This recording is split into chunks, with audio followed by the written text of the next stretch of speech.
Are you sick of people asking you how you are? No. I mean, well, there's a real honest answer that comes behind it, right? Whether they're asking or not, you get a real honest answer. Mhm. And sometimes it's in the inopportune times. I remember I was doing a podcast, but it was over Zoom, right? And the technical issues that were happening to set it up and the thing and what mic to use and how to use this. I'm not the tech guy, and I was getting very frustrated, and I was getting probably pretty hangry. And like the beginning of this podcast was probably pretty awful. I was quite a but they ask you, look, I'm sorry, I'm just going to work through this and a thing. I'm not good with tech, and I just have this realist, honest way to kind of live. So I'm not sick in the long way to answer this. Yeah, I'm not really sick of people asking how I am, because I just really do tell them.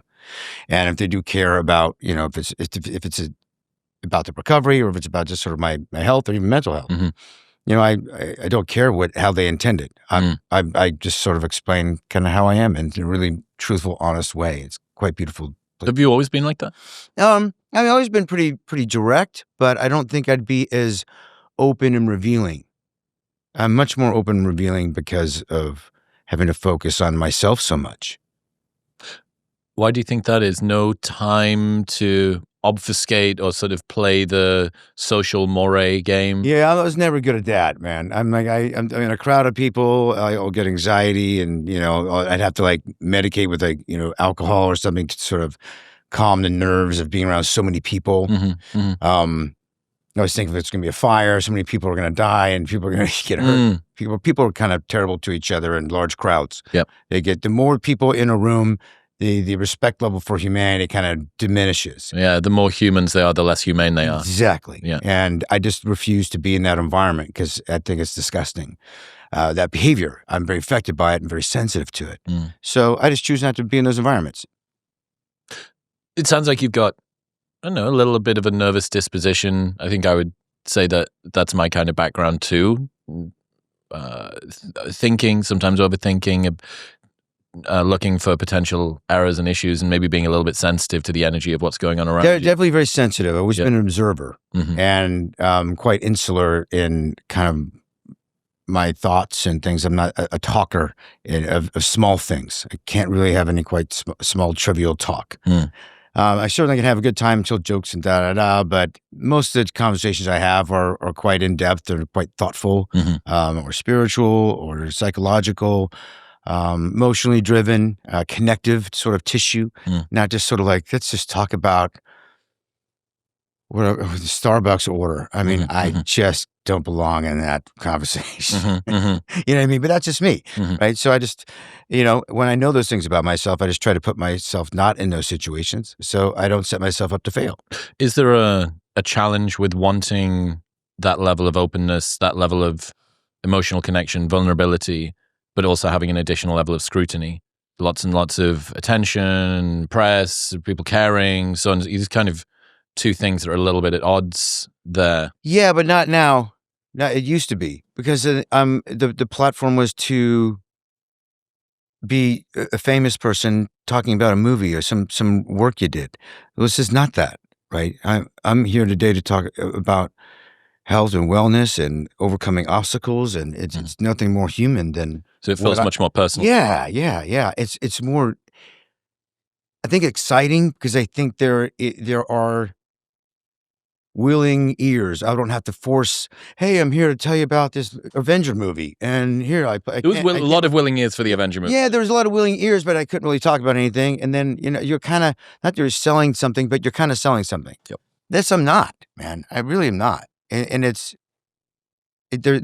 I think, I still am not sure how and why there is interest in something, and me dying, coming back, perhaps.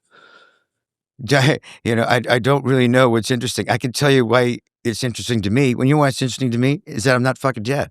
That's why it's really cool, man. Yeah. I don't know for anybody else. Yep. They're still alive. They're all doing great. For me, I'm happy just to kind of keep moving through my days and getting better. And that's really exciting to me. That makes me feel quite alive. Did it feel... It sounds like one of the byproducts of movie stardom is a bit of constriction then. a level of constraint that must be day to day. Hello, sir, you need to be awake in the trailer at this time. We need to have you in hair and makeup by then. These are the lines. These are the scenes. This is sit in the seat. Hang on. Sorry, the DP's fucked it again. You're going to have to sit back down for another 90 minutes while he tries to fix the lighting. Yeah. But then as you spread out into the public world as well, this is pretty carefully controlled. We need to be focused toward the movie, like box office. In that way, has this been a sort of break glass moment that's allowed you to sort of really step outside of yourself and not feel so constrained by just being the movie person? Yeah. I mean, and it's been that way for a minute, but now there's sort of a sort of byproduct of this change, this shift from, being famous for XYZ, for whatever it is for people. And then now it kind of wipes away, at least temporarily, that it's more about the man that I am, but I've overcome some obstacles, and not that I have a fake bow and arrow in a movie. It's something much more real and something really quite tender and beautiful. I get these amazing exchanges on the street instead of like the rude sort of in the middle of spaghetti dinner, with my daughter taking selfies that I owe them. Apparently, it's now like, well, glad you're here. You fought through something really amazing, or whatever. That's like really thoughtful, amazing, almost like sort of fortune cookie lines of like just beautiful sentiments that are connective and not like, I deserve a selfie. It's really flipped on its head. It's quite beautiful. To see you, not the character. Yeah. And that's what makes this kind of exchange so great. I have no idea what I'm going to talk about or have anything really to say, except I can have a conversation about real things. And if you have certain things, you write down, like, I think this is interesting, or let's talk about this. And I can do that because all I have to do is be me. And that's the coolest thing to be. But I don't typically get to do that because I'm out, like you're saying. Is it some other sort of kind of like when your life's planned out every 10 minutes and, you get a bathroom break, and I can be me and go to the bathroom. Your bathroom breaks are scheduled. Yeah. You're kidding. Sometimes they're not. Right, okay. Yeah. Just hold it in. Especially like on press tours and things like that. Yeah. It's pretty crazy, but do the things you love, man. That's it. Just do the things I love and don't worry about it. I wonder how many other guys and girls from your industry have this sort of odd cathartic daydream of something happening to them that kind of relinquishes them. I'm not.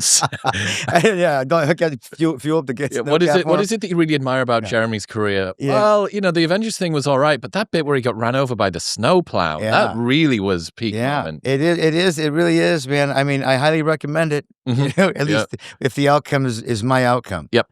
I don't recommend it, right? It's excruciating. But the amount of gifts that came from such a thing, I think, are, I guess to me, I mean, it's all my life is, and what filled with gratitude and love and truth and pure joy. It's just really clear, like all the white noise is gone, and for someone to have that in their life, do you have to die to do it? No. It's part of the reason why I wrote the book. There's a lot of things I did learn, and maybe other people can. And I know there's a lot of people that struggle. I got some life hacks to help you with struggle and pain and pain management, all those type of things. Like, but even as a famous person, there is some probably, I think could be some envious things too, like you said, from it, because there is a lot of great things that came from such a horrific moment. But I'd do it again in 2 seconds for the right reason. I'd probably not jump back on that machine this time. I don't know what I'd do. What were you actually trying to do? You were trying to stop it from hitting... crushing my nephew. Yeah, from this big giant snow blade, and just going towards him, and he was at the truck that was perpendicular and just going to crush him. So you jumped up to get cockpit? To try to stop it. Right. Because it knocked me off. It knocked me off, and it hit the wrong button. It knocked me off, and it went forward on him. I'm off from the machine. The machine's running on its own now. That's never happened. So, yeah. So I probably wouldn't jump back on the machine. Or maybe I would, Yeah. You don't get the opportunity to think and reflect back on what you do. You just do it or don't. And I'd rather be me than my nephew. Mm. You know what I mean? I don't want to deal with like the haunting images of on New Year's Day, my nephew split in half, you know? Yeah. It's strange thinking about these people that come up to you and they see you. They see something that's really true to you. Mm. And I don't know, I wonder how many other people, even if it's not as performative as being an actor, have this sense of having to show up as someone. Mm. And when someone comes up and says, well done, there's a degree of hollowness to the praise because this is me, but it's me as a performer. It's not me, right? Right. I'm aware that this is an artistic outlet for you. It's a calling that you have in life. Somebody's a musician. Somebody's a presentation, a coach that goes into businesses. Somebody's a PT or whatever. I really loved what you did with my wife's transformation for her wedding or whatever. Thank you so much. It's like, yeah, but like, what about me? Yeah, There's a well, me there's that. You just have to. Yeah, look, if you there's great things that come with being famous. It allows a lot of freedoms, a lot of more choices. As for hopefully doing something you love to do. Hopefully you're not famous for like being a serial killer or something, right? But being, in the world, if you're a famous football player or whatever the heck it is, you just have to sort of take yeah, that's going to be a feeling. You're not going to be seen and witnessed, but how they see you, like I'm glad I'm seen as at least they're picking out the right roles. Mm. Oh, I love you in this. I love you in the Hurt Locker. I love you in the Town. I love you in they're not picking out something from back in '94 or something. Yep. They're picking out the right ones. I'm like, good. I'm glad you like me for those ones. I'm happy about those movies too. And yeah, there's I don't take emptiness with it. Like I look at it from like. You have to sort of filter through. This is what they know you as. Mm. You know what I mean? And not and then you go at the end of the day, and there's too much of it. You're like, okay, look, I just need to. I can only have much tolerance to deal with. Okay, I'm still a human being. I can't. I'm just not this cardboard cutout of me, right? That people know me as. So that's why but I make decisions about that. Like I'll stay home more often, or I have unless I have a lot of tolerance in my tank of tolerance to like, so I can emotionally accept this and have my time. And I'm touched and pulled and fingered and all sorts of weird things happen. Is that you gotta have enough tolerance to be fingered? Yeah, to be fingered. Now it's not so bad now. I think people look at me, or at least I feel like they look at me with more fragility, so they don't come in like throw me around or like smash me around a bit and pull me. It feels a little different now, which is great. I'm great. Okay, Happy about that. Yeah. So the kind of elephant in the room, I guess. And I didn't know that you'd gone through your accident. I didn't know that had happened. I was like, Jeremy Musser, he did and then there was a series, and then the Avengers finished, and then maybe that come back, and there was a series for that, and just, you kind of want that, and then you were. So if you hadn't seen this bit in between, if you'd just been watching like the wrong kind of headlines, right, nothing would have occurred. Yeah. So for the people that sort of weren't aware of what happened, there's something to do with the snowplow. Can you give the overview? Yeah, the overview. It's a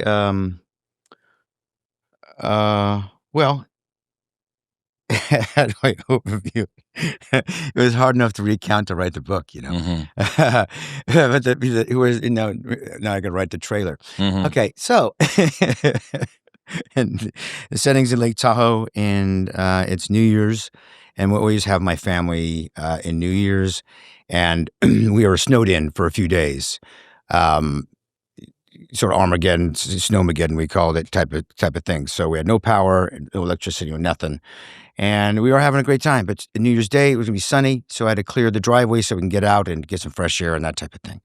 And in the mountains, you're at 8,000 feet elevation, you get a ton of snow. So we have like probably 10, 12 feet of snow. So that's like sand. You got to move this stuff to kind of get it out. We're supposed to go skiing and all this stuff. Ends up, I'm taking the snowcat, which is used. A snowcat, if you don't know what it is, it's like a tank. It moves on the snow. It's about 16,000 pounds wet. And it's got a big shovel in the front of it. And it usually drags behind it, stuff. But it's like a tank, and it turns like a tank or a skid steer. So it's pretty nimble. And it floats on the snow because it has these steel tracks, and they're wide. So kind of like snowshoes, if you will, right? So you don't sink in it. Which is great for that. But when we took it up to the end of the driveway, which is about half mile long, we were taking cars that were stuck in the snow and things that were buried. You don't even know what's underneath all that snow. So you have to be very, very careful. So we're dragging all this stuff out of there. So we have a driveway, so we have access to maybe go get food, supplies, something, anything, right? So we take this snowcat and drag all this stuff out. The final one was my truck, and we got it to the top of the mountain where there was a plowed driveway, and where it's hard. And we can maneuver a bit better. And then my nephew, this takes the help of my nephew, Alex. And we've done this 1,000 times. I mean, this is like mowing the lawn for us up there in the mountains. It was just we're on this, it's kind of a slope, and it was very icy, and we were sliding, and I was sliding towards him as he was trying to unhook a chain from this giant machine. And so I turned it around to try to talk to him, and couldn't see him, and I was sliding towards him, so I backed up. But again, you have to understand this machine. You have to see this machine to understand, but you have to step on these giant tracks, the things that roll and move, to get in and out of the machine anyway.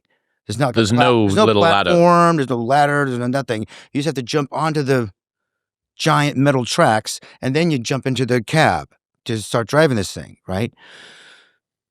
Kind of a design flaw, if you ask me, because it's really unsteady. Anyway,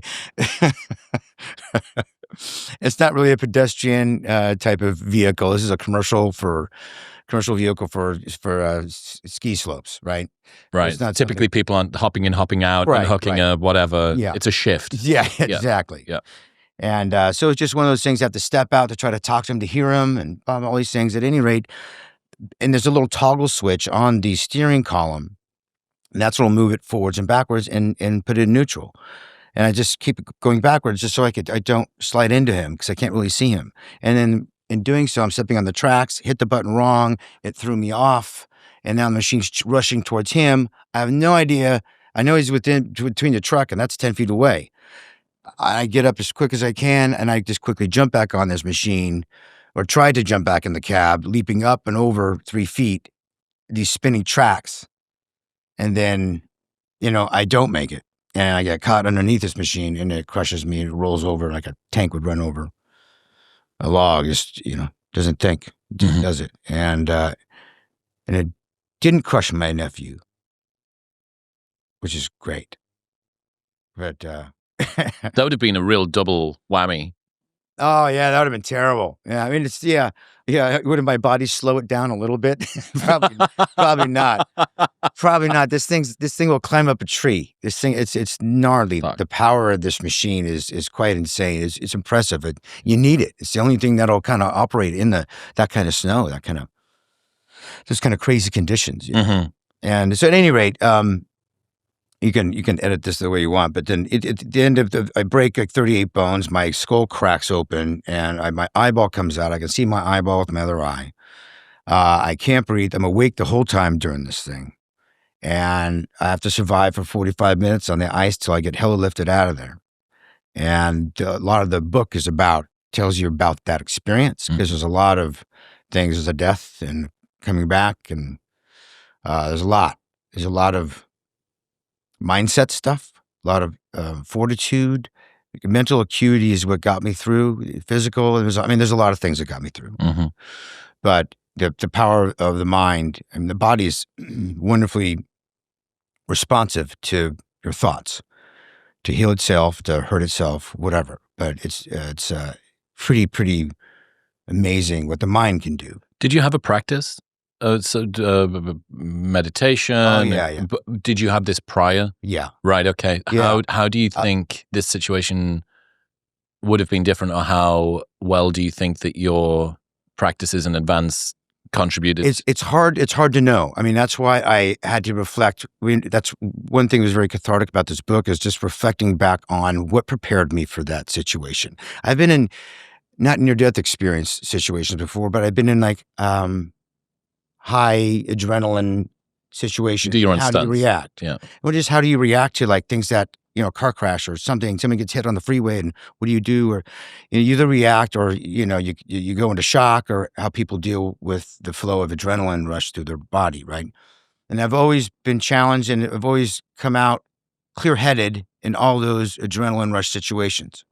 So it's hard to know, because that's how I've always been. I like roller coasters, but I'm not like a thrill junkie, really, right? I'm not like an adrenaline junkie.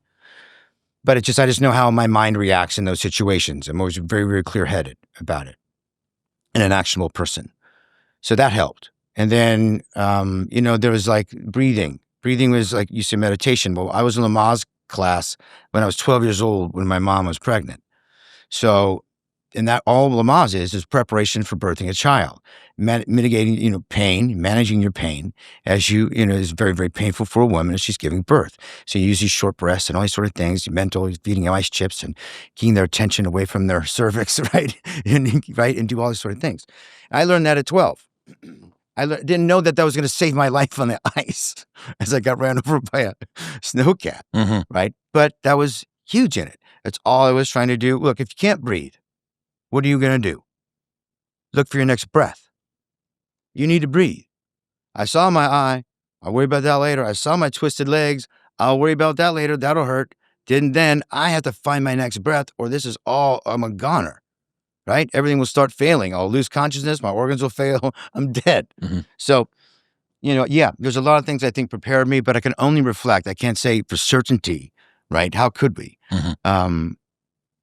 But yeah, I think there were a lot of things that prepared me, but it was definitely the mental thing. Do anything, even into the recovery. It's like it's the only thing you have control of is your perception of something. That is it. You think you could control your body, you think you can control something, but it starts with your brain and your mind and your spirit of what you believe in, what you see, how you see something is all in your control. And I'm not like the half glass, half empty kind of dude, right? But it's a version of that. I could have made it, I could have whined and complained and like, oh God, I'm never going to work again as an actor. None of that. I didn't care about any of that, right? That had no value to me. The value was the mental acuity to get through, to find my next breath, to zoom out so big and so wide. And I keep my perspective there. I live in a very comfortable, loving, pure life where I oversimplify the simplicity of life. Because it is just that simple. In other news, this episode is brought to you by Momentous. If your workouts feel flat, your recovery's slow, or you've just been feeling off, it might not be your training plan or diet, it might be something a bit more boring, like your testosterone. So, if you're not performing in the gym or the bedroom the way that you want, or you just want to naturally improve your testosterone, Tonkat Ali is a fantastic research-backed place to start. And when this is stacked with zinc, can make a huge improvement in testosterone production, strength, recovery, and energy, which is why I'm such a huge fan of Momentous' zinc. It supports testosterone, boosts vitality, and helps keep everything running like it should. And if you're still unsure, Momentous offers a 30-day money-back guarantee, so you can buy it and try it for 29 days. If you don't love it, they'll give you your money back. Plus, they ship internationally. Right now, you can get 35% off your first subscription and that 30-day money-back guarantee by going to the link in the description below or heading to livemomentous.com/modernwisdom and using the code modernwisdom at checkout. That's LIVEMOMENTOUS LIVEMOMENTOUS.com/modernwisdom and modernwisdom at checkout. How long did that 45 minutes feel? Wow. It was probably the first 25 that were the toughest because I don't think an EMT or fire department can get there until like the first half hour. So the first half hour is rough, and I died in that time because I got tired. Because doing the equivalent of breathing that we all don't even think about breathing. It's not even conscious, right? It's just sort of reflexive. It just happens in our body. But I had to like work, and I was like doing like a one-arm push-up. It took every piece of physical energy I could do just to exhale a little bit so I can get a little bit more back in. I was suffocating. Yeah, it felt like drowning. Yeah, in a way. Yeah. I was still getting air. You can't do that underwater. But I was like a boa constrictor kind of feeling. Like it just squeezes more. You blow out air, it's squeezing you. And it's because my whole rib cage, my shoulder, all this side of it was just collapsed on my lung that was already collapsed. It was suffocating myself. So once I had my nephew lift my arm up enough to lift my rib cage off my lung, I could get a little bit more air in. It wasn't like suffocating so much. So it was still excruciating, but to breathe was quite the effort. And if you just to take deep breaths for a minute. You feel lightheaded, you might pass out. But like this is it was just exhausting. And with each exhalation and then inhalation, it was just like, so did it feel long? I don't know. I can't answer that. It was just like I was waiting for my next breath. I was never sure what was going to happen, but I was going to will it to happen. We got tired. And I got tired. And that's when everything just started slowing. It actually probably, I guess maybe it felt like a long time because things started to get slow and consciousness was there. The neighbors got here by this point. A lot of things transpired. It was me and my two neighbors I never met and my nephew Alex there for the first half hour. They're on the phone call with 911, whatever, and they're trying to do everything they can to keep me alive. And I just got tired, and that's when I was gone. And then came back. And I was pissed about it. Like I saw my eyeball again. I'm like, because it was so great. I'm like, it was so great. I was having such a good time. Because I did sort of regulate breathing, and then it just started to slow. The heart rate started to slow. It was like 18 beats per minute. It wasn't just sort of like I just croaked, right? It was just smoothly into it. Gently and it's like, away. just gently away. And like later, everyone, it was great. And then something brought me back. Psych. God damn it. And I saw my eyeball again. I'm like, dude, I'm in this busted body. Again. I'm like, all right, here we go. Let's get back into it. So it wasn't, no one was, I mean, CPR would have. No. It wasn't for very long. It was only like probably, my neighbor, because it just happened to my neighbor the day before when she saw her uncle die. What? Yeah. I think it was her uncle, or no, it wasn't her brother. I think it was her uncle. And it just happened to her then. She happened to be working in the medical field anyway. So it's kind of a great thing having kind of a nurse be your neighbor. Mm-hmm. But she said, I saw you go. And because all your face turns all these colors and it's like a lizard or chameleon or something. At any rate, so I don't think it was gone for very long, but it doesn't really matter, I suppose. I guess not dead enough to have, brain dead, or whatever. I don't know, maybe I'm brain dead now. What does, I've always wondered this. What does looking at your own eye look like? It's one of those, it's a queer situation, just like if looking at your foot facing the wrong direction and then your other leg, that's not a joint. It was broken and shattered. Like there was twisted all like a pretzel. I knew that was supposed to hurt. Did it? No, it'll hurt later. I'll worry about that problem later. And just like the eye, I'm like, man. And I rolled my face on it. It's like, at least let me put that thing on ice because I was like laying on the icy asphalt. So let me ice that thing. I thought about that, dude, right? Yeah, I said it is funny, right? But that's what I thought about. I'm like, let me put that on ice. And I had my nephew lift my arm just so I can breathe. There was like my hyper focused conscious stuff was to survive. So you had a lot and I went through every checklist of my body. I have a strong awareness of my body as well as an athlete, as a stunt performer, also as an actor, because it is my instrument to even act. So I'm very, very aware of my body, how it works, all the things. So to my knowledge, I don't know all the things, but at least I know the basics of how my body should operate. So I'm just constantly going through, like, what it really initially felt like for my breathing was like when you lose your wind, you get kicked in the stomach or punched in the stomach. It's that suffocating, trying to find your breath, right? It's what it sounds like on the 911 call. Just yeah. Right? It's just, you can't get air in, right? It's like you're cramping in your diaphragm. So I kept saying, if I get this cramp out of my diaphragm, I can get a deep breath in. I mean, it's never coming, but I keep telling myself, as long as, let me relax, let me see if I can just get this. The immediate is get that air in. If you're not getting air in, your immediate thing you need in your life is air in, right? Pretty obvious. So start there. So I'm just trying to work through that and getting my body to be in a place so I can get air in. And eventually it got to that place where he had to hold it in a very specific, my arm up in a specific way so I can breathe. I could start regulating the painful way to the new way I breathe. The one arm push-up breathing type of thing. A lot of effort. And it's that, but all the mental part of that is the main thing that got me through initially. That sort of mental focus. No one was going to help me breathe, no matter who was there, who could have done it or not. Nobody could have. I was the only one that was going to be able to make myself breathe, and any way possible. No one knew exactly what was wrong or how I started. I was kind of flattened. My head's crushed. There's blood everywhere. So they're thinking a whole lot of different things. I'm like, fuck all y'all. I just need to breathe in so I can breathe out. I'd even use expletives to help me laugh. Didn't swear once.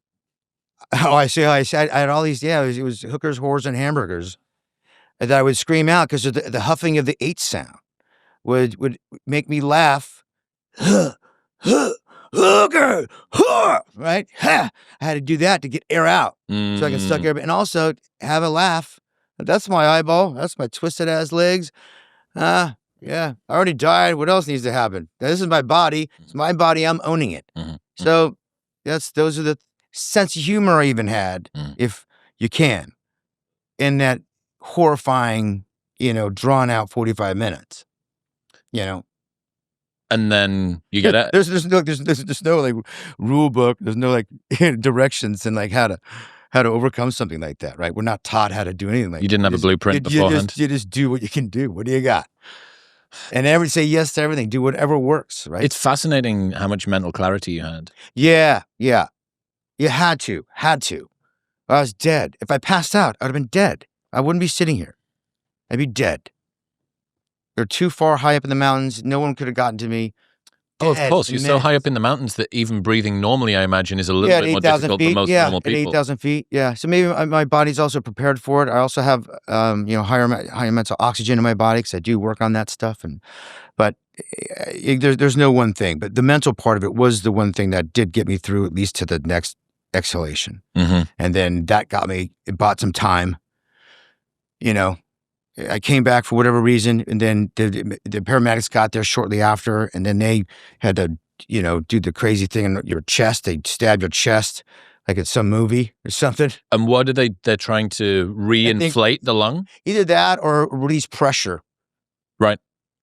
Don't ask me. I didn't go into the details of it. Yep.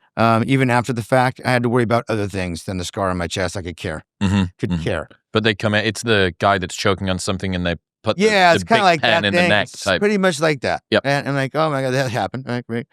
But yeah, then they could also get, fentanyl and all that stuff into you and sort of mitigate the pain. Oh, that's fun. Yeah. So I think that's when things got a little, when they started cutting my clothes off, I'm like, I relinquish my duties now. I'm in someone else's give hands. my body to you. Because I did the best I could. But now, so I think they already had me regulating my breathing or using a pump to kind of regulate the breathing a bit more, so I didn't have to consciously fight for every breath. So I just said, I give my body up. I'm done. And I just let them go for it. And thank God for them. And one was my friend, or a friend of my friend. One of my best friends, he was a firefighter. He's a firefighter. He just retired. And then the guy that jabbed me and stuff, he had to call my buddy and be like, look, Renner just got hella lifted out of here. Sorry, we did the best we could. Dude. You get that phone call. Dude, it's brutal, man. So brutal that my friend had to get that phone call. But at any rate, all these little moments that keep flooding back, talking about it, such great. It all represents love to me, If I catch any feelings, I don't get triggered with rage. I don't get triggered with disappointment or sadness ever. It's triggered with an overwhelming sense of love, gratitude. Something I hope never goes away. I can't imagine it will. Kind of like alchemy. Yeah. To take something like that and to see all of the love that came pouring back in. Yeah. I mean, it's the ultimate thing that got me through. It's the only thing you take with you when you die is the love. It's such a beautiful, beautiful place, in a loving space. Hmm. And then you come back around in the ICU, presumably. Yeah. Yeah. And I was pretty much, they had to put me in a coma and get to work. There's a lot of life-saving stuff they had to do initially. Don't know about any of those things. Even to this day, I don't know all the things that they had to do. Probably don't care, want to know. You have to move my eyeball back in. I know there's duct tape on my eye. Because, again, whatever works, dude. I mean, what's in my body is just hammered screws and a pipe that they've hammered through my knee to down here and screws and plates. And it's very like sort of this carpentry work. So putting duct tape on my face to hold my eyeball back in, is just as, is just how you do it. Got to use what you've got. You use what you got. And that's what they had. That's what we did. And that's what worked. My vision in my left eye is better than my right eye now. You're kidding. It's better. Yeah. It's amazing. I don't recommend it. So what I'm interested in is when, and you've sort of hinted at this already, when the pain starts to kick in. Yeah. Well, that was the initial, every synapse is firing, everything in your brain is lit up because when you get crushed, like everything was, I never experienced a feeling like that in my life. It's like if you hit your hammer on your thumb, you're like, oh, motherfucker. But like on every inch of your body, it's like, what is going on? There's so much information. You don't know what to pay attention to. So that was very confusing. The pain was everywhere in everything, even like in your spirit. Everything was, you don't know what's going on. So it was very confusing. It was very bright, a lot of flashing, because when it looks like a lightning strike that happened when my skull cracked and the eye came out. Mm-hmm. It's so weird that I'm talking about this. Yep. When my skull cracked in my eye. Yeah. But because I don't look like it happened, right? Yep. There's like a lightning strike, and you start messing with. I don't know. There's such an overload. Felt like it was like you got to turn off the power because there's an overload of information, overload of pain. All your nerve endings are like on fire. Like it was like fiery hot lava. It's like all these things were happening. So and again, the worst part of it is like you got stepped on by an elephant and you can't breathe. That's what you just can't breathe. That was the worst of it. It's like, who cares about the rest of this stuff? I mean, all of it hurt, but I don't even know what that is anymore. Like pain became my bitch a long time ago. How so? It's because it's all a construct in your mind anyway. It's your body's way of saying, hey, it's trying to preserve itself. Your body tries to preserve itself by saying there's pain. Oh, that's hot. Don't touch it. Or this is that. Don't do this. Try this, right? So, again, mind you, this is not during the accident. This is after the accident. And I started to deal with pain in a different way. And I wrote a whole chapter on it called The Agreement about having, you can neural pathways, you can change them for your brain. How I receive pain is different how I received it before. I can still stub my toe and ow, motherfucker, yes, right? But I understand what it means, what the body's really trying to tell me. Like when the body gets a break, it instantly swells, tries to create its own cast and do all these sort of things to protect itself. The body just tries to preserve itself. It's a miracle what the body does. It's fantastic. If you are in alliance in what the body's trying to do, and the body realizes, you are listening to me. Okay, I won't bother you so much anymore. And that's where we came to the agreement of like, you can't tell me that's painful anymore because that's a metal piece of metal now. You're not even a bone. You can say it's broken. So I have to reprogram my brain from receiving those pain signals in that way. And it takes a time. It takes like about 28 days to really, really reprogram. Yeah, explain this 28-day cycle. Yeah, it's like a lot of cycles, like from a menstrual cycle, a moon cycle, human patterns and behaviors, a lot of toxicities to leave your body, take around those times. But it's just something about that 28 days seems to be something congruent in a lot of different versions of our lives. And with patterns, to really create a positive pattern or take a negative pattern to a positive pattern, it's like 28 days. And then you don't have to think about it. It's not a conscious thought anymore. You don't have to begrudge to stretch every morning. You're just stretching every morning after 28 days, essentially. It doesn't have to even be that long. It could be less. But it's all within your brain and the power within your brain and your mind. And it takes fortitude. It takes trust and faith and a whole lot of other bag of goodies that you can't be weak in spirit. You cannot. You have to be, if you don't believe it, then no one's going to believe it kind of attitude. It's not going to get done if you're not going to do it, right? You have to do it and believe it. And it was a lot of that came through because I had to walk on my leg, and my leg had a spiral fracture, spun around, it was shattered. And so they had to hammer a big a piece of titanium in, and just plates and screws and plates and screws. And he said, you're going to have to walk on this thing. Otherwise, it's going to be pretty much just like a log, stiff thing. I'm like, all right. To keep it mobile. Yeah, to move it. All the scar tissue, right? As you know, right? You got to keep this thing rocking and moving. So I got the okay from the doctor, like, I have to move this thing, otherwise it's going to be just a club leg. So I started doing it, and my body is screaming at me. Ow, ow. I step down. Ow, ow, ow, ow, motherfucker. Ow, ow, ow. It's broken. My body's telling me. I'm like, no, it's not. So I started yelling at my foot and my leg. I'm like, look, motherfucker. Sorry about my language, but I'm just like, look, we gotta work this out.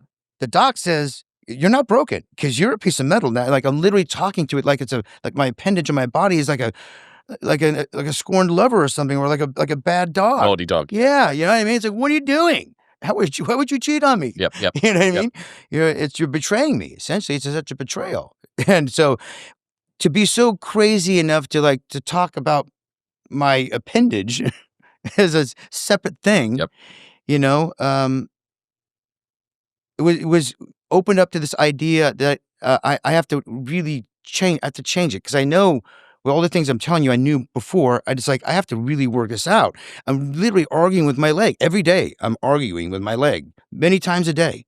Every time I go, I have to go move it, get blood flow through it. So for blood clots, right, scar tissue, all this stuff. So otherwise, I'm threatening, dude, I'm going to lop you off. I'm going to chop you off. I'm going to get a wooden peg. I'm going to get a fucking parrot and an eye patch and go live a pirate life, motherfucker. Either fucking do it or don't. Like, I'm screaming, right? I'm saying it like I'm saying it now, like no joke. But saying it with that intensity and that belief, dude, because I did also was okay living the pirate life, dude. I was totally okay with it. I was just happy I was alive. I didn't care about acting again. I'm just happy to see my family there with me, all the people I love around with me. I didn't care about what the future held for my body in that sense. You know what I mean? Or I was willing to do it. So I'm threatening my leg that I'm going to chop it off. I mean, it's like it's the most insane thing ever. And I know that as I'm saying it, and I reflect back on it sometimes at night, and I'm like, dude, that was a good talk we had. That was a good talk. You know what I Good mean? hustle. Yeah. You know, like, it's a lonely business, recovery, right? When you're in a bed alone, you're the only one recovering, no matter how many doctors you got, how many people love you, giving you tea, whatever the heck it is, all that's amazing, but you're the only one that can make you get better. And that's it, man. And me and my leg were partners in crime at the time. And yeah, I'm talking to curtains, I'm talking all sorts of things, and it's quite lonely space. But it was a thing that helped me reprogram the neural pathways and how I receive pain. And it took about 28 days, took about a month of me yelling at my leg as I'm doing physical therapy. I'm doing it every day. I did it as soon as I got home. I was in 2 ICUs for 6 days apiece. As soon as I got home, because I was breaking out of them every day, get me home so I can sleep. And as soon as I got home, I'm doing physical therapy. You know how painful it is? I don't care. So I got on it real quick. And so after doing that, having this agreement with my leg, all the other things, like my ribs and all that stuff, kind of fell into place much better than I anticipated. My lungs were like plastic suitcases for all the goop and things that kind of come out of it, blood and all this like stuff. It's so weird. And it was quite a hot mess. But as the leg, that was really quite the issue, because it was the physical therapy part of it, and that's where I focused all my energy. And then the rest of the body just kind of fell into place. It's like I focused on one bad dog that was pooping on my pillow or something, right? Mm-hmm. I'll just focus on the leg. And then it just, pain became just something that I can manage, because I know my body sends signals to my brain, but it doesn't mean I have to receive it the same way. What's your advice to somebody who's currently dealing with pain? I'm not going to say you have to yell at the thing. I think getting an understanding of it. I think there are other ways. I think modern medicine is fantastic for the short term, but for long-term and chronic pain, I think there's got to be other ways. I deal with it all the time, but I certainly don't take pills. I do injections of peptides, amino acids, vitamins. Maybe I try some natural anti-inflammatories, things like that. I think everybody's got to deal with inflammation. I think there's a lot of great science that's coming out. I get a lot of access to people that have been dealing with it for a long time and also been doing it for a long time. But none of that matters. What matters is what your body says. I listen to my body. My body tells me what it needs, and I listen to it. I pay attention, and I also tell it to fuck off. Like, no joke. It's a part of me. It is what I am, but it is just my spirit living in this vessel. So I'm going to take care of it the best I can. So I'm going to listen to it, and it's going to listen to me, and it does. And that agreement I have with my body gets me through every day.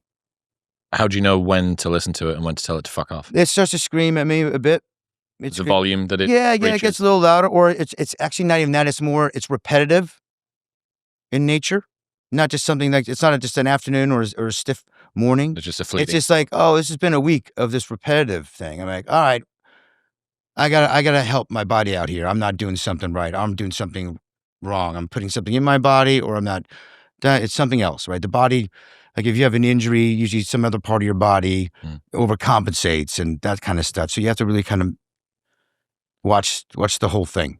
We'll get back to talking in 1 second, but first, this episode is brought to you by AG1. I've been drinking AG1 every morning for years now, and it just got even better. AG1 Next Gen keeps the same simplicity, 1 scoop once per day, but now comes with 4 clinical trials backing it. In those trials, AG1 Next Gen was clinically shown to fill common nutrient gaps, improve key nutrient levels within 3 months, and increase healthy gut bacteria by 10 times, even in healthy adults. Basically, they've upgraded the formula with better probiotics, more bioavailable nutrients, and clinical validation. AG1 genuinely care about holistic health, which is why I've got my mum to take it, my dad to take it, and tons of my friends too, and it's why I put it inside of my body every single day. And if I found something better, I'd switch, but I haven't, which is why I still use it. Plus, if you're still unsure, they've got a 90-day money-back guarantee, so you can buy it and try it every single day for 3 full months, and if you don't like it, they will give you your money back for the lot. Right now, you can get a free year's supply, vitamin D3, K2,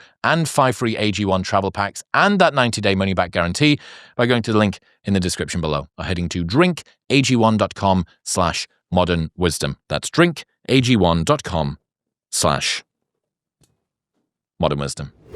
Just sink into the that reframing, that mental reframing around pain a little bit more for me. Yeah. Again, I've again not run over by a snowcat.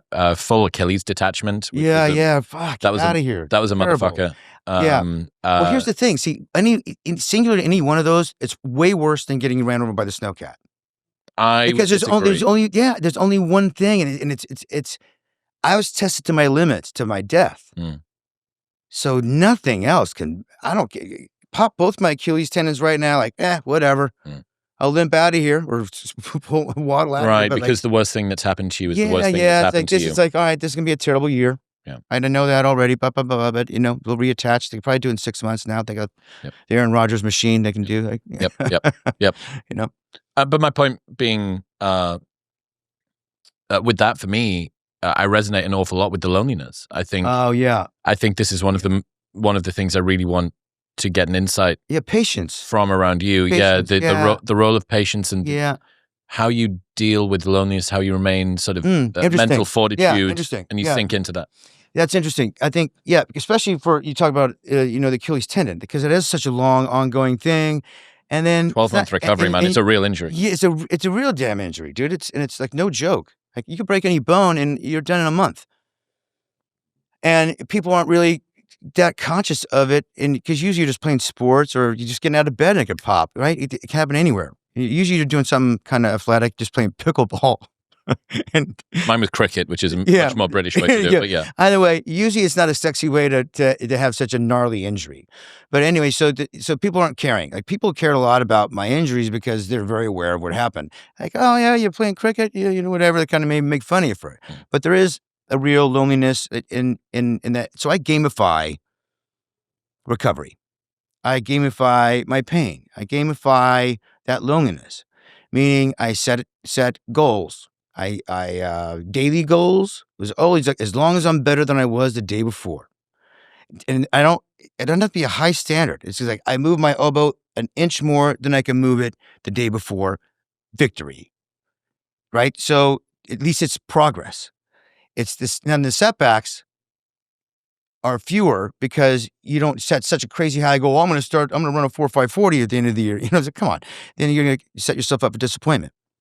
But so to gamify things and give myself confidence and self-confidence in my loneliness is like getting better. I'd always push myself. Even after the PT leaves, I'm doing stuff on my own. It's a 24-hour job. It's a 24-hour job. As long as I get my good sleep, then the rest of it's like, what am I putting in my body and how do I get better every day? And then I hit higher goals. And I find ways to heal my family in me getting better. That helped immensely. I can remove myself out of the equation in my pain and my recovery because I'm getting better to heal my family. If I get better, my family gets better. I'm not getting better even for me. That was a huge perspective that I had as soon as I woke up from the coma. I apologized that I was in the accident. I said I was sorry. And I promised my daughter, if you wait for me, I'll get better. I relieved myself of the duties of me wanting to get better for me. I was getting better for them to heal them because I hurt them. It was easy. It was a one-way road of recovery. There's no other direction to go. I have to heal my family. Isn't it strange that we find it easier to do something for us for other people than do something for us? Yeah. Isn't that a strange quirk of the way that humans work? Yeah. To the same thing, you've probably been in movies where this is actually a scene. The bad guy wants to get the information out of you, so they're torturing you and they're doing stuff, and you're like, no, it doesn't matter. Then they bring in someone you love. Yeah, it's like, and that always breaks everybody, right? Yeah. And there's an interesting stat around the likelihood that we ensure that we complete a course of antibiotics is around about 50%, maybe a little bit less. The likelihood that we ensure that our dog completes its course of antibiotics is like in the 90s. So we're significantly better at looking after an animal than we are at looking after ourselves, despite the fact that if we are not functional, the animal's fucked. Yeah.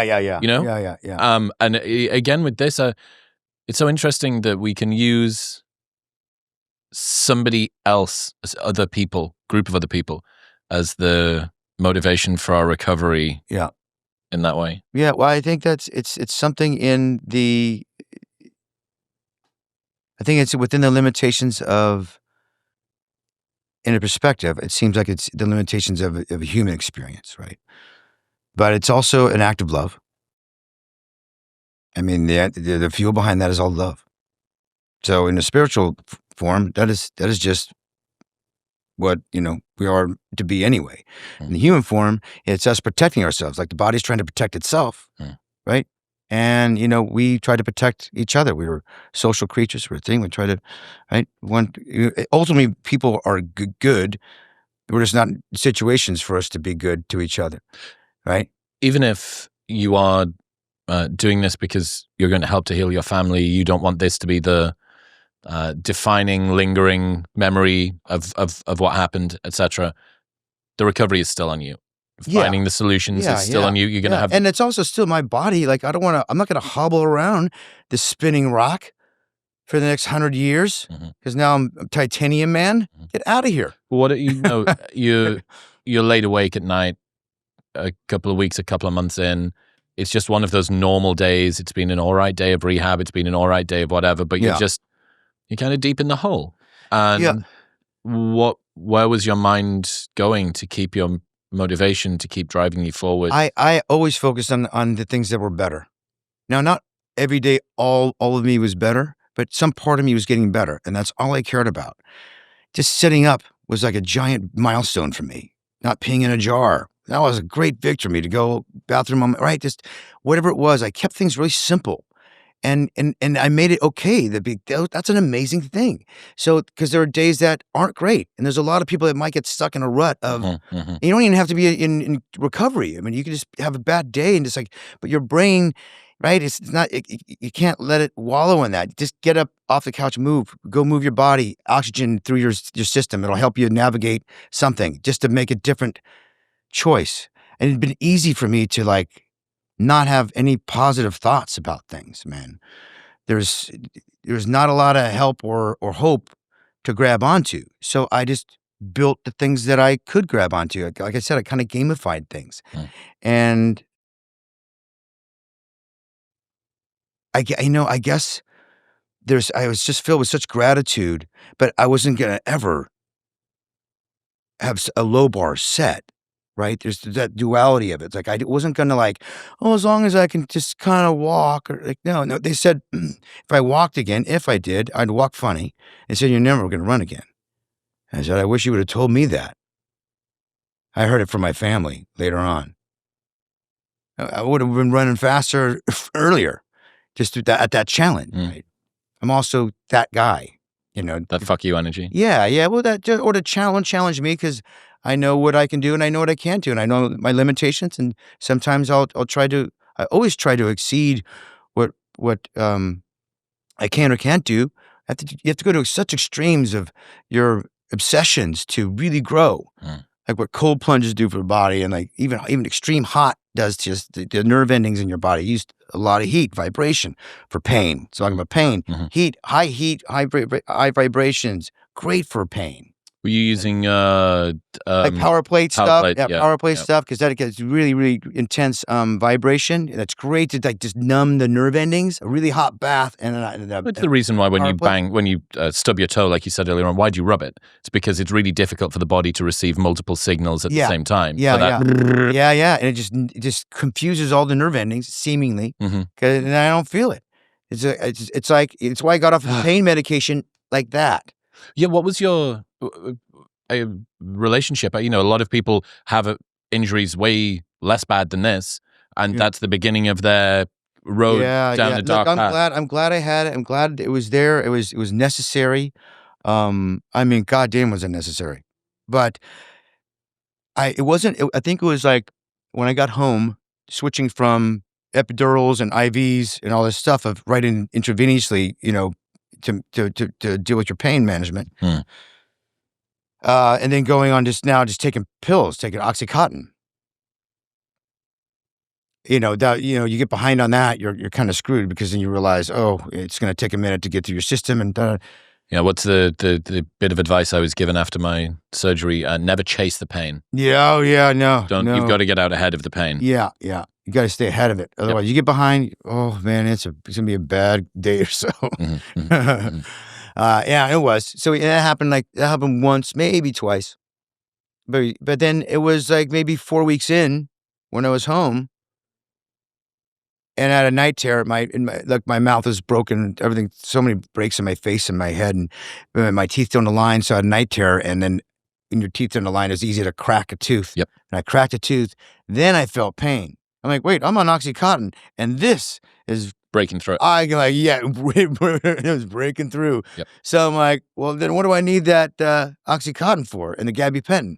Like, I'm out of here. So I went emergency extraction, put in a post, take the thing. I'm crying just because so happy that my pregnant dentist would come in and do this for me. Wow.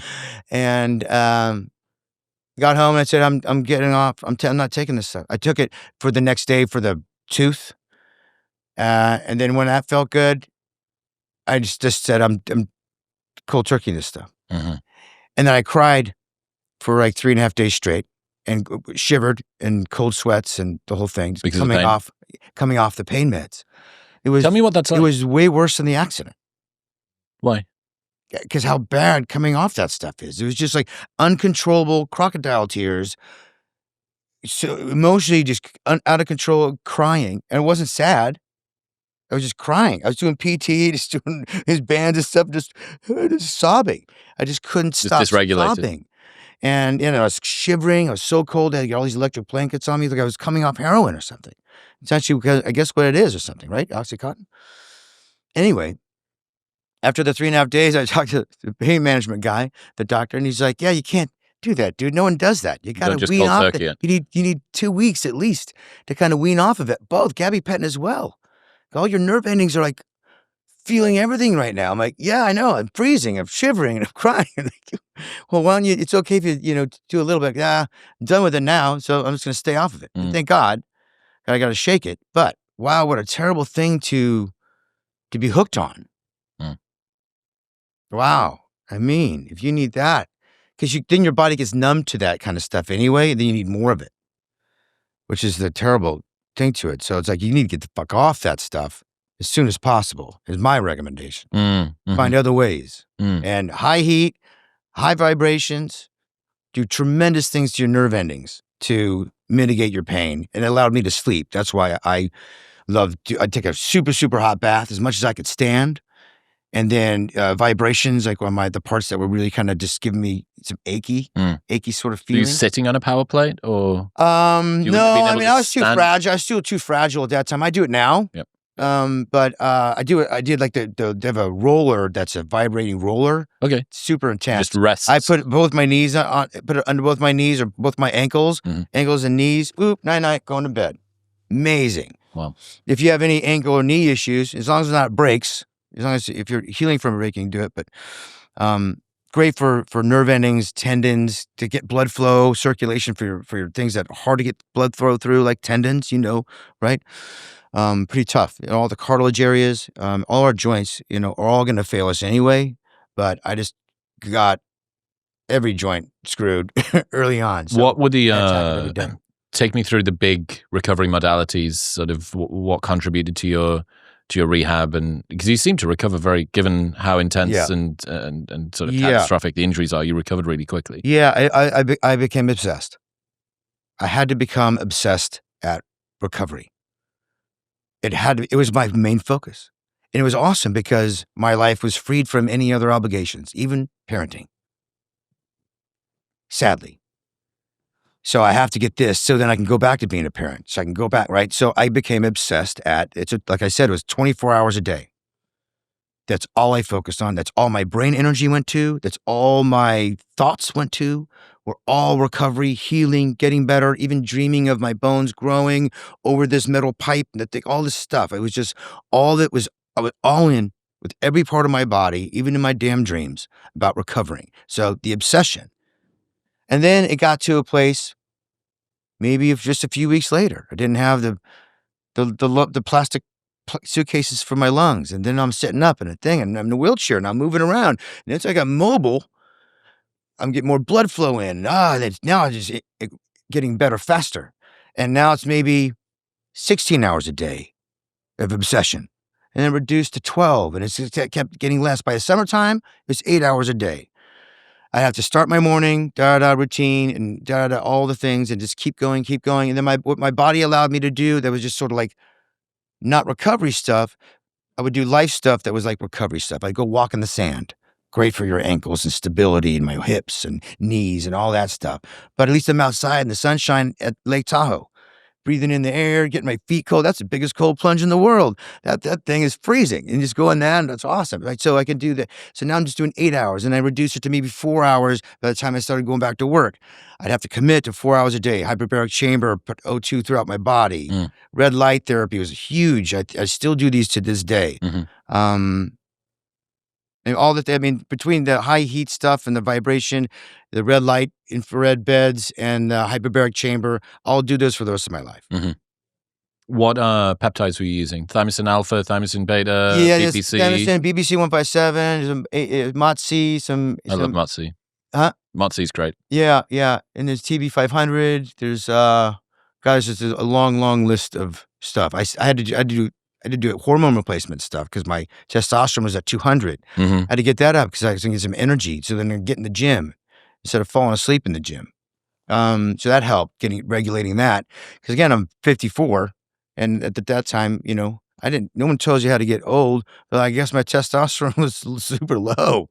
And that affects a lot of things in your body. especially your energy. Mm. So, yeah, and there's a whole list of different peptides, and I rotate them in and out. It's not like I do them all the time. I just kind of rotate them, just like supplements. I do the same thing with supplements. I rotate them in and out of my life. I'll go for a stretch of 2 months or 3 months on, 3 months off, or that kind of thing, just to get your body to regulate, challenge it, let it try to produce its own HGH, its own testosterone, all those type of things. Really, really great to work on your body from a cellular level out. Using the NAD? Yeah, I do that every day. Wow.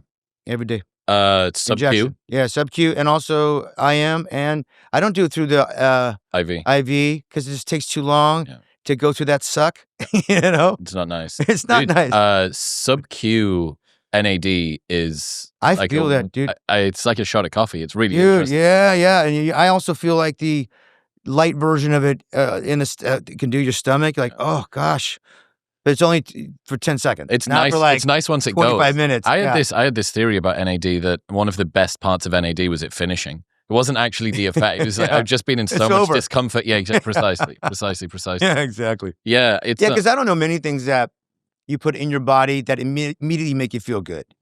Like an IV or like an IV, that's an instant thing. You're getting hydrated pretty instantaneously. You're getting great vitamins. You can smell the vitamins. Vitamin C in your when they do that push. Yeah. So that you feel pretty instantly and you feel good. Not much else I can think that I've done, and I do everything. Maybe a hot bath, and that's only because you get out of it and you're like, okay, I'm not in pain. Like a cold plunge, when they say like, oh yeah, dude, you feel so good getting out. Yeah, you feel good getting out of that because you're not dying anymore. That's why it feels good. It doesn't feel good ever. Does it feel good? No, it feels like hell. So by getting out, you're just not dying anymore. Your body's screaming, I'm dying. Cold proteins released, cold shock proteins, right? We all know this, they do it. I don't do a lot of cold plunges because I think you have to I do those when needed. There's a cryo chambers, I'd rather do that. Cryo chamber, I felt being a little bit more effective. You like the hyperbaric?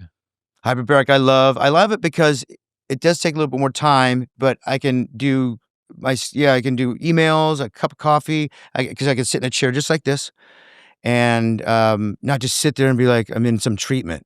I'm like, forget it. I would never do it.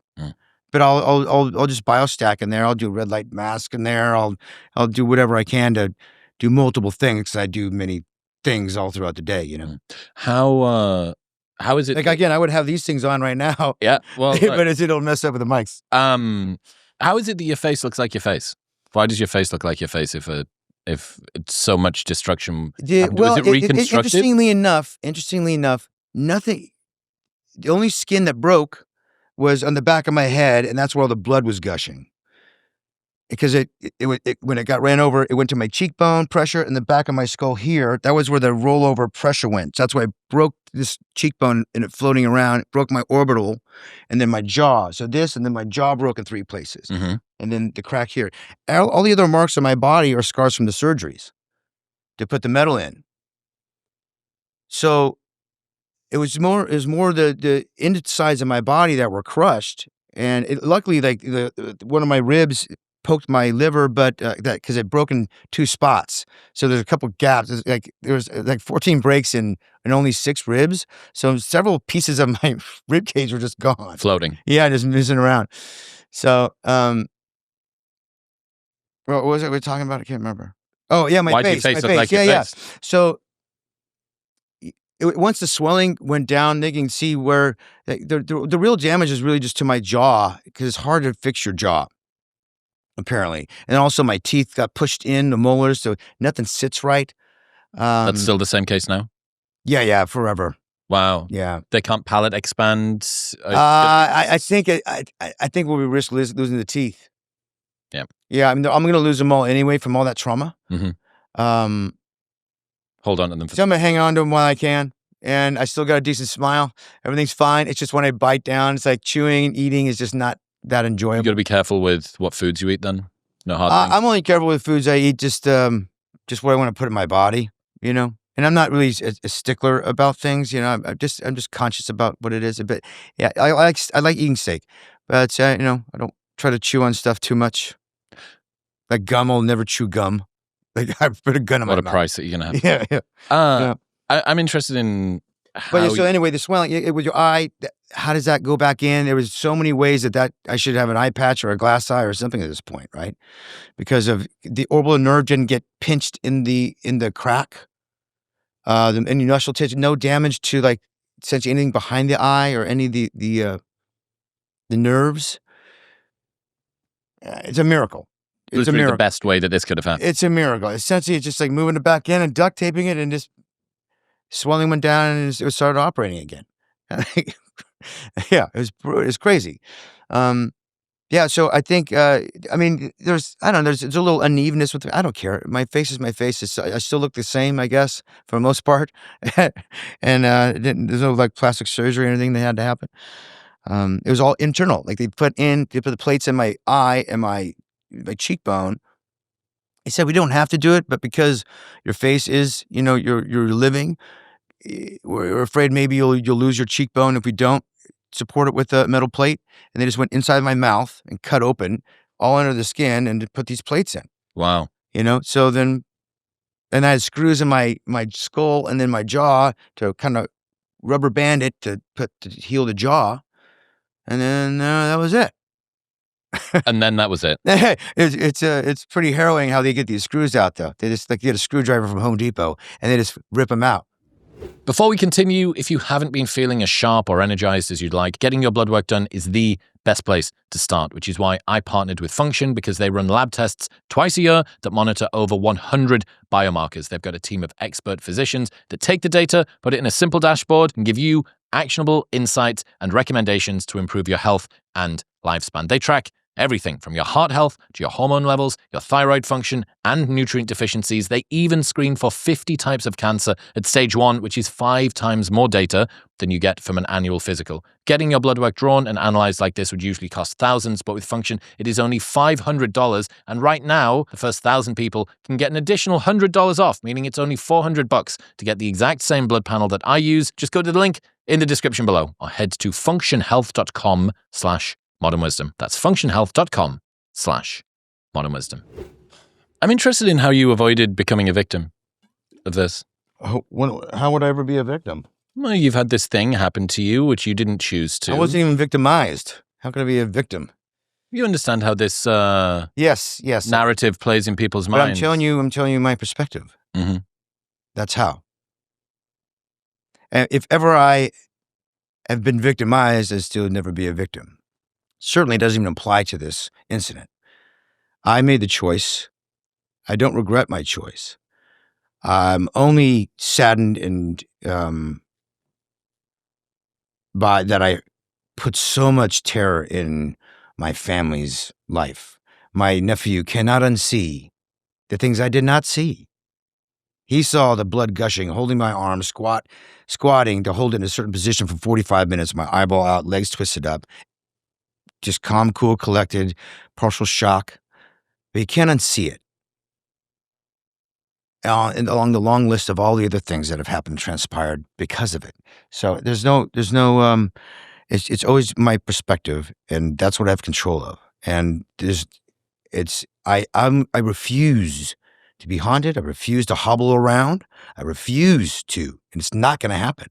My will not let it happen. But it's not going to happen. Like if I believe I can fly and sprout a propeller out my ass, trust me, a propeller's about to come out and I'm going to propel around this room. I believe it's physically impossible, so I don't believe it. But that will, the reality is you build it. You can build your own reality. If you don't, you can become victimized or a victim. But you have to be sort of active in your believing and your doing and in your heart and your will. Your will is a thing. It's your life force. So, and it started with not wanting to hurt my family. I wouldn't want to have been on their side, looking at me in the bed or hearing about it. My mom heard about it on the phone call. How about that phone call? I had a 13-hour drive to get to my hospital bed in the snow and the ice. It's brutal. So yeah, there is no me in any of this, man, except getting better version of me. You know, there's no being victimized or victim mentality in it. It's impossible. It's impossible. It's just a square peg, round hole. It doesn't fit here. Doesn't apply. Or at least I make it not apply if it does. How's this changed your outlook on life now, moving forward? It's quite the same. It's a lot better because there's less obstacles. And that's where the white noise is gone. The things that I gave credence to or gave great value to are wiped away. What like? Everything outside the basic things that I want in my life. Time, shared experiences with people I love, laughter. Just really, when I oversimplify a simple life, that again, very complicated, busy life I have, but I keep the white noise out. I don't listen to it's like the idea of like reading the comments or reading your reviews or like, I never did really anyway, but a version of that, you know, what that is for an individual. What it is for me is not giving so much energy to my career. I do. Obviously, I mean, I was working a year after the incident and I'm on fourth season right now, but I give energy to it, right? But maybe how much energy? Maybe I'm more married to central part of my life is my health and wellness. Everything else falls into place. I'm filming in Pittsburgh right now to get better. And then I happen to be filming Mayor of Kingstown season 4. But I'm there to get better. My garage is filled with workout equipment, hyperbaric chamber, my red light, but all these things, my fridge. I brought a sack with my peptides and things. Like I'm committed to my health and my wellness. It is a central part of my being and it has to be. And I like it and I love it and I want it to be. So that simplicity, like it doesn't, then I don't get busy doing a bunch of other dumb stuff, you know, whatever, like what I would normally might do. And it's way better because life is much simpler. And that's the only thing that's really changed. Is just like, I just don't give so much energy and get myself away to just things that I don't want anyway. You know, I already have everything I want in my life anyway. You know, especially as like, I have many careers and I do a lot of things. And like, so I always had that drive to do stuff, right? As an independent sort of be my own boss and go do things, right? And you know what that's like. I think any athlete knows what that's like. I think any businessman knows what that's like. But when do you stop and really get to enjoy it? When work becomes the central part of your life, but then you don't get to reap the benefits of all the hard work, then what the fuck is the point? So now I'm doing the point. I'm working hard still, but I start with living the life first, doing the life first that I want to live. And then, you know, prioritizing right? I reprioritize it, I think is the best way to say it. It's like I just put the priorities of me and my health that I didn't do before. I might wash my face once a week, you know? I go to the gym, brush my teeth, but like now I do like the complete opposite of that. And I do so many things for my health and my wellness from the cellular level on out, you know? And it feels good, dude. Oh my God, it feels amazing. And then I'm so much better with everybody else. I can sit here in this room and not be in any pain. I can be in a good mood with you. I can do this all day long, you know? Is that different to how you were before? Yeah. This would be a chore. This would be work. This would be time away from my daughter. I'd be here with a chip on my shoulder. I should be with my daughter right now. No, she's with me all the time now. I have her in my pocket. I give her little peanuts down there once in a while. I just take her, you know what I mean? Spiritually, she's with me all the time. So I have that perspective. I'm not in angst of not being with my family or loved ones. Pretty amazing sort of perspective to have. And I try to hold on to those. It's a much lighter, more loving place and space to be. I'm interested in the way that your mindset changes going from having to be so self-focused to selfless focused to that, and then sort of moving between these two, right? Yeah. Because there's a tension. It feels like there's a tension here.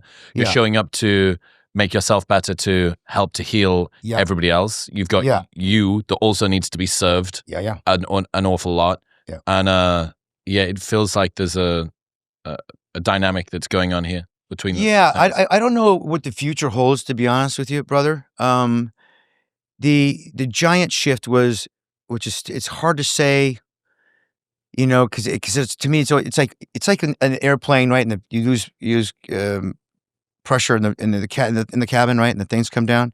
You're supposed to put it on yourself, then your kid. Well, every parent's gonna be like, no, you put it on your kid first. That's been me, raising my daughter. I'm always gonna look after and do the best for my daughter. And just like we brought up earlier about how we like to take care. It's easier to take care of everybody else instead of yourself. Hmm. And it's such a martyrdom kind of thing. It doesn't really help us. But if we fill our own water first, right? Fill us first, and then we can serve others better. Mm-hmm. So I have to work that every day. I work that every day because my instinct is to always do something for somebody else first, right? So the practice is that, like I told you, like the idea of like, oh wait, I went to Pittsburgh to film Mary Kingstown. No, I didn't. I went there to go work with a great PT there. They got a great medics there, and do all my health and wellness. And then I got to go back on set and create jobs and have a lot of good time on the show. Like all that, it's secondary. That's just the way I think about it. You could look at it like, yeah, I went there of course I went to go film there. Otherwise I wouldn't be in Pittsburgh. But no, I'm going there because you know what I mean? I take control of like it. So I don't feel like I'm victimized by my job. Mm-hmm. Like my job is removing me from my health and wellness. No, I can't do that. Same with anything. So I think starting with taking care of myself, because I have to. Again, I wouldn't do this if it didn't get ran over, if I didn't fucking die. Sadly, my health and mental health and spiritual health would be depleted, no matter how much I tried. So thank God I got crushed, because now I take care of myself very well, and I take care of others even more so. It's interesting what you said about the hamster wheel that you get on the priority of a job, of a calling, of something that's really important to you. My friend Bill wrote a great book, Die with Zero, and in it he says, delayed gratification in the extreme results in no gratification. And I think a lot of people that are super, super driven, they get caught in that trap. Yeah. Right? I get lots of positive reinforcement from the job that I do. Yeah. I get accolades, I get recognition, Well, it I get keeps you validation. along. It keeps you hooked along. Correct. Yeah. I'm spinning on this hamster wheel, waiting for the day when I arrive. Yeah. At what? At something. I'm going to continue to manana, filling my cup. I'm going to keep on pushing down, taking a little bit of time. And I wonder as well whether a good bit of that is that a very busy life, a very chaotic life, doesn't actually force you to turn inward and go, is this actually what I'm supposed to, am I spending my life in the best way that I can? It's like, well, look at how important I am. Look at how busy I am. Yeah. I can't be wasting my life. Look at how back-to-back the calendar is. I've got my toilet break scheduled in, 12:05. Yeah. Yeah. I mean, you see different countries where capitalism isn't like the forefront of your existence. Some monetary thing, some status, some job, some car, some object, right? Whereas some more, you go to Japan and it's more sort of Buddhist sort of thinking, and there's capitalism there for sure. But you go to Italy, there's capitalism there too, but there's also a love of life. Way more cigarettes. Yeah, exactly. There's wine, and when they close their shop at 2, you go take a nap. Or there's just, there's a balance that can happen. In America, it doesn't. America has such a strong sort of sense of capitalism, but it's also, a strong country for that very same reason. From industry is one thing, but then I think we lose sight of, like, the American dream it needs to can shift. It can shift. We don't have to. It's interesting time. Just this time of information that we have. We could get so connected to everyone on the planet with all this information, and I found not disenchantment with the American dream that maybe I knew in the 80s, which is like go to college with a thing and maybe get a Porsche and whatever the heck it was as a young dumb boy in the 80s.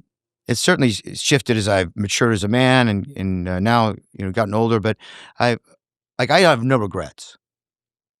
And that came from dying and being in the hospital. I wrote 2 goodbye notes, one to my family, one to my daughter. And I had no regrets. And I was so ready to go again. Because I was on machines and I'm like, oh man, I think they're going to pull the plug on me at this point. But it's nice to get that confirmation that you don't have regrets. So I'm going to keep going with that idea and keep living. I must be doing something right. So I'll continue with the ways I was thinking, because that confirmation was just a great gift to receive, along with no bad days. I'm not going to get any bad days the rest of my life. That's pretty awesome. Why? I want to live a long time because I know what a bad day feels like. I could have maybe a bad moment. I could find frustration. You'd be hard pressed to get any rage out of me. That's just. Was that something that you had before? No, I wasn't a ragey guy. No. Mm-hmm. No. I mean, neither. But just just the idea of what when you see, you have to know the limits, right? And then reach beyond the limits, test it beyond my limits, and dying and coming back. It's like, all right, there's a different sort of, also, I got to see behind the curtains. I know what happens. And it's super exciting, wonderfully peaceful, super electric, magnificent. It's everything. There's no time, place, or space. It's like all that, it's like, that's just a knowingness just in the back of my mind. Wow, that's amazing. And there's a long list of amazing gifts that kind of came with that. But going from capitalism and thing, down that's the spinning rock that we're on. And again, if I keep zooming out, that's where I start. Then I can get back in. Once I find I'm too microed into something, like my blinders are on and information is limited, I'm like, what am I doing here? I'm giving too much credence to something that has no value. And that's what I did a lot. And I think that's what a lot of us do all the time. Because we have the freedom, the luxury of where we are in our lives of, to pay a lot of attention to stuff that doesn't have value. How many colors of toenail polish are there, for God's sakes, or whatever, the minutia of, what are we doing here? So let me zoom out. a little bit. Let me aggregate what actually matters here. And then go back in, re-engage into conversation, re-engage into my life, re-engage into, whatever I was doing before. Because we can get a little caught up. We can get caught up. I feel like there's a ticking clock and the things that pressure and all these things either we put on ourselves or society can put on us. And I relieve myself of all those duties. I'm relieved.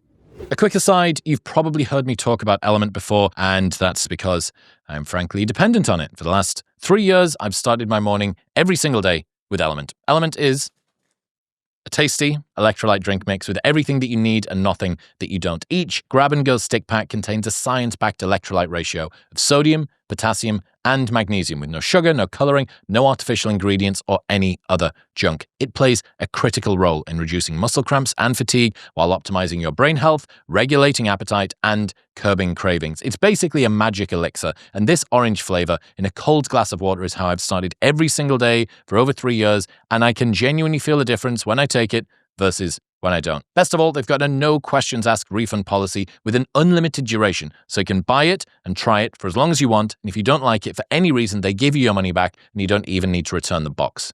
Plus, they offer free shipping within the US. Right now, you can get a free sample pack of all 8 flavors with your first purchase by going to the link in the description below or heading to drinklmnt.com/modernwisdom. That's drinklmnt.com/modernwisdom.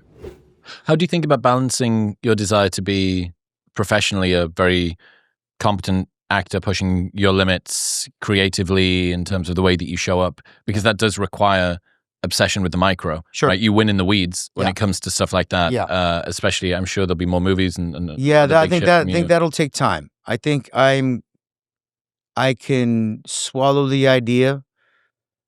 I didn't think I was going to go back to work. I had to live life in reality, not in fiction. It's hard for me to go back. But it meant a lot. I was around a lot of love. So then that felt... What was the first day back on set like? I mean, it was very difficult. All of it was energy levels were very low. I had like a couple good hours where I was awake enough to perform. There's a character I knew very well. And so that part was easy enough. I had to do a stunt as well.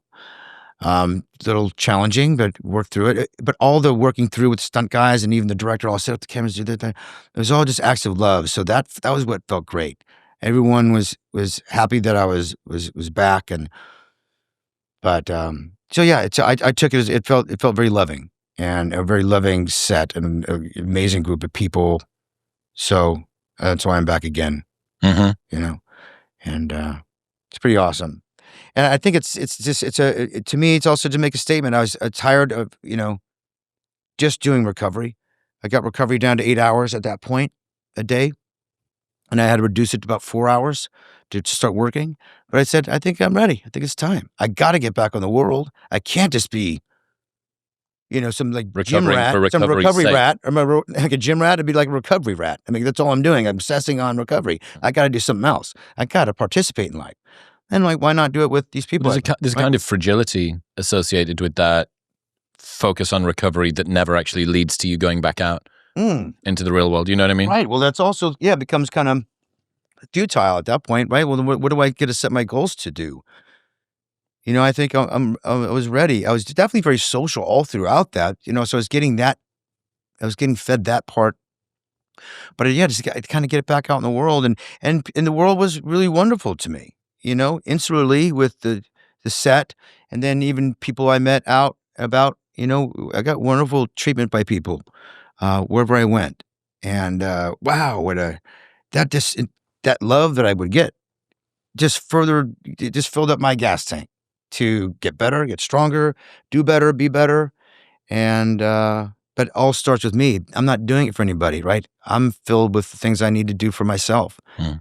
And there's zero selfish bone in my body.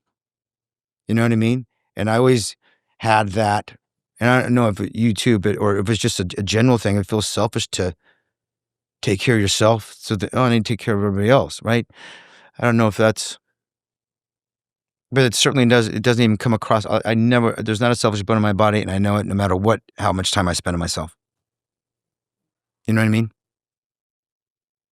What would you say to someone who is deep in the hole, some sort of recovery, complex illness, injury, and they just haven't got that same fire that they need? Yeah, I know, man. If you need people around, you need a support system, emotionally support you.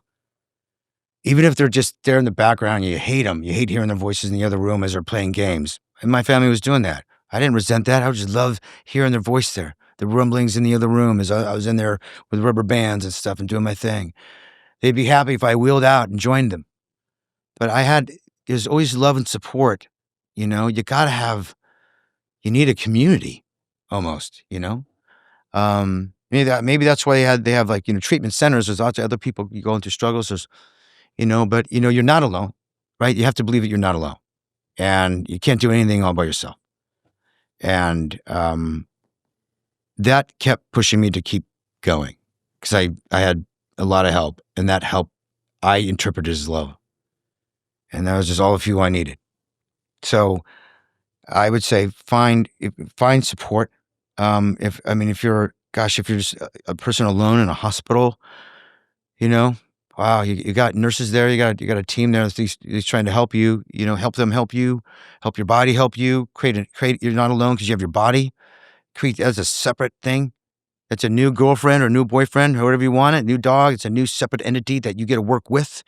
Separate your body from yourself, from your mind. Then you can work together to get better because they work together wonderfully. Right? That's a great dialogue to have. That was very clutch for me in my loneliness of it. But it's very, very effective for neural pathways and making new pathways for yourself. To treat your body like something that needs instructing? Yeah. Or to treat it with respect. Like I saying it's a bad dog I think it's a bad analogy, but it's like, it's just a partner. But you're not helping me out here. So you got to listen to me. I'll listen to you if you listen to me. But treat it as a respect. It's still, I respect my body, but I'll tell it to fuck off once in a while. And it's like, I got you. But I give my body a personality. Like it's you know what I mean? It's I see it in my head, and then we have this relationship. Now it's just like almost unconscious thing that happens. And nothing. I get no flare backs or setbacks or anything. I mean, the worst. And also, I never use the word even pain. I'll use discomfort. I'll use inflammation, stiffness. It's the worst thing I can ever say about my body. But not pain. No. I know what pain is. That ain't pain. Inflammation, stiffness, walking, whatever. My back's like all out of whack and out of control and whatever. It's hard for me to get up and down sometimes, but it's just all temporary. It's temporary. You move through that. It's a bad afternoon. It's a rough morning, whatever. Who cares? You move through it. It's temporary. It's all temporary anyway, isn't it? Your time on this planet is temporary. So make it the best you can. Work through the obstacles as best you can. Right? We all going to get obstacles, no matter how rich you are, how poor you are, how strong you are, or whatever. We're all going to have problems and obstacles. How good you are getting over those and through those, how fast and efficient you are with those. You're going to have more joy in your life. Leaves a lot more room for joy and laughter and other things you really want. I'd be remiss if I didn't bring up what, at least to me, as a total noob in this world, a muggle outside of the industry, looks like maybe one of the biggest productions of all time, which was the Avengers series. Yes, yeah. Like, looking back on that, what was being involved in that production like? It removed it initially itself from, you became sort of part of something so collective. It's right, such a collective type of narrative. The movies I was doing before were pretty more like I was a lead of a movie, and the story is told usually through my character. This is such an ensemble sort of piece. So you had to rely upon so many things, and so many things that didn't even exist. And it was fantasy, and there's all green screen, and like people are dressed in checkerboarded outfits, and so this fantasy world. And then there's something that became really powerful in knowing that how much it meant to kids, right? How the wide-eyedness of hope of kids, I don't know, it's such a great sort of conduit to kids. And I love kids. I'm the oldest of 7, and it's sort of my birthright just to have them or to be with them. That's why I have a Renovations Foundation. To give hope and opportunities to kids is really, really important to me. So it started off there. We're dressing in costume. It looked ridiculous at first. We're all dressed. There's Hemsworth. You look a lot like a Hemsworth, and you put him in. He's got a wig, and he's got like a latte. And he's in the store. He's got this foam hammer or rubber hammer, and this bow and arrow. And we're all trading around our props. We're at some Halloween costume. I was going to say, what's it feel like when you step out of your respective trailers and you come in and everyone's got it is kind of that's when we all, because we're all figuring it out. This is at the beginning, right? In the first Avengers, we're all kind of figuring out each other, and then each other's characters and costumes, and then it's just grown into a family, a personal family. We have our own private sort of chat, and we've all gone through marriage and divorces and kids, and all these things happen over these last 13 years we've been together. And it's also shared on a stage that's almost culturally significant, sort of 22 giant films to make the last one that all led to Endgame, right? It's quite a significant thing to have happened over the course of almost 12, 13, 14 years. And it's awesome to be a part of that. And I get to take away, again, like I said, it's the great friendships, lasting friendships. We'll have matching tattoos that sort of signify our bond, that and this extreme narrative, crazy narrative of superheroes in a strange fantasy world brought us together. And now I have really, really amazing, loving friends, and I have great conduit to children to be able to help them. And because being famous before kind of sucked. It ripped away your sort of well, I wouldn't say it's totally sucked, but it just takes away your privacy, all the things. You don't get to do just normal things. I'm just a normal dude kid from Modesto, California. I want to do normal shit. I just don't get to do. Fine, but I can do other things. Great, but having a voice to kids. I took my daughter when Endgame came out. She was 5 years old, and I dropped her off at school for the first time, and she was in kindergarten. And then as I dropped her off in there, it's kind of nerve-wracking. I hear my name, Jeremy Renner, be called by some 3rd grader. I'm like, oh, why does this 3rd grader know my first and last name? That's Jeremy Renner. They're not even saying Hawkeye. But something, oh, that's Hawkeye. And I had 30 kids come chasing me down with cell phones out. I'm like, what are you doing with cell phones, first of all? Anyway, so I take pictures of them all. I'm like, get back in your classrooms. And I went home, kind of freaked out that all these kids chasing me. I thought, what a cool thing that is now to have, I can use a celebrity, have a real voice and use it in a proper way, use it for a good thing. So, that forever changed my life. And that's where the foundation came involved, and I could really make a difference for kids. And it's usually foster youth and disadvantaged youth. But to put a smile on kids' face is just the best feeling anyway. And hard to do if I was playing Jeffrey Dahmer, hard to do, probably couldn't do it if I was doing this role or doing that role or doing that role. But because I did something that kids could watch, like my daughter never saw any of this stuff, but these kids were older, whatever. So anyway, I had such conduit to kids, and that became such a beautiful payday for me. Because the greatest payday for me doing anything in Marvel was my access to give love to kids, to inspire kids, to give them, especially this foster youth and disadvantaged youth, some opportunities, and plant some seeds of hope for them. Can you remember what your last scene was in the filming schedule for the entire sort of franchise so far? What was the last thing you did, or the last day that you were on set? Were you there for the final day of filming overall to give the big? Oh yeah, we had all that. We got all of us together just to do press. We had to get all the Avengers together. It's because it got quite big at Endgame. So that was like a big sort of high school reunion kind of feeling. Like, oh my God, nobody's in costume this time. But the last day of filming, it was a reshoot, I believe, for Scarlett and I, her death scene, which was brutal.